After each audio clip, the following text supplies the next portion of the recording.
3 дырыжуры на 1 калектыў. Менавіта такім составам канцэртны духавы аркестр «Няміга» выступаў днямі ў канцэртнай зале «Верхні горад». Праграма была прысвечана надыходзячым святам, і кожны з 3 дырыжораў, 3 Александраў, кіраваў сваёй часткай выступлення. Это практически совершенно свежая новая программа, которая показывает всю палитру оркестра. И в сегодняшнем концерте прозвучит как и типичные классические произведения классического духового состава, так и совершенно новый пласт музыки, аранжировок, гармонии.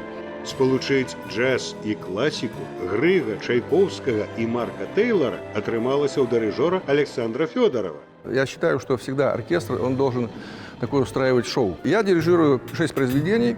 Это и брас-машины, это и каунт-бейси, это и танец феи драже.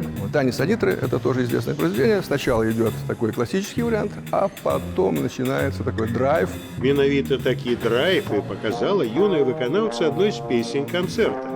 Я буду петь на концерте «Падам-падам». Это французская песня.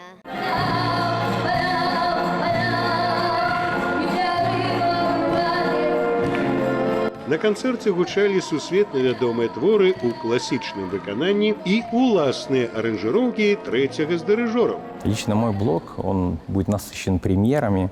Это будет впервые исполнение в Республике Беларусь. Это моя авторская музыка и мои аранжировки. Мне, в принципе, как композитору и аранжировщику, интересно нащупать новые грани, которые есть у коллектива, и попытаться их заставить заиграть такими свежими красками.